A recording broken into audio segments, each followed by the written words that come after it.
গাইছ আজি অলপ বেলেগ টাইপৰ ব্লগটো বনাইছোঁ। আজি আন্ধাৰ মুন্ধাৰ দেখিছে, পুৱাহি লেট হ'ল, মানে বহুত বেছি সোমাব লাগে হেৰিয়াৰ পৰা, তিতাবৰৰ পৰা বহুত বেছি সোমাব লাগে, এনেকৈ তো বহুত বেছি সোমাব লাগে। চ' আন্ধাৰ হৈ গ'লগৈ, অহা অলপ লেট হৈছিলে।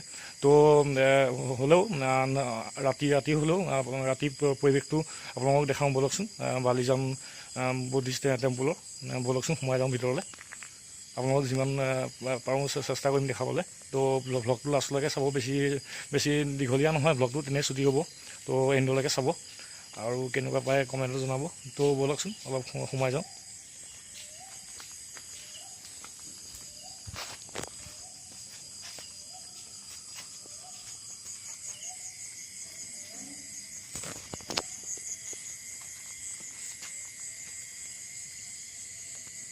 তো ইয়াত কৈ দিওঁ আমি আজি ব্লগটো ক'লৈ আহিছোঁ। আজি ব্লগটো বালিজান বুদ্ধিষ্ট টেম্পল।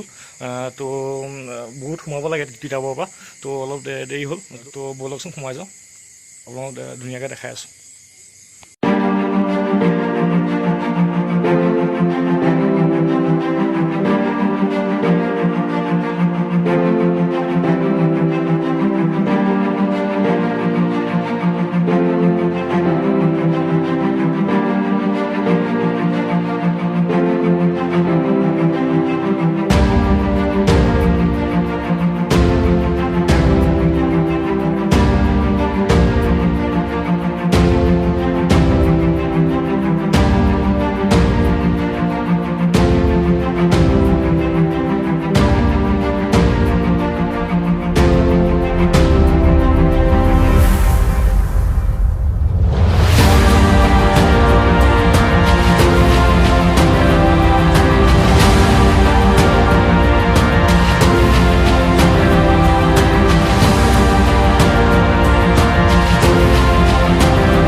ফ্ৰেণ্ডছ আজিৰ ভিডিঅ'টো ইমান আছিলে যদি ভাল পালে দেন লাইক এণ্ড কমেণ্ট কৰি দিব আৰু যিসকলে আজি মোৰ চেনেলটো নিউকৈ ভিজিট কৰিছে সেইসকলে প্লিজ ছাবস্ক্ৰাইব কৰি দিব আৰু চাইডত থকা বেল আইকনটো প্ৰেছ কৰি অল কৰি থ'ব যাতে মোৰ ৰিচেণ্ট ভিডিঅ'বোৰ ইউটিউবত পোনপ্ৰথমে পাই থাকে তো গাইজ আকৌ লগ পোৱাৰ প্ৰতিশ্ৰুতিৰে আজিলৈ গাইজ বাই বাই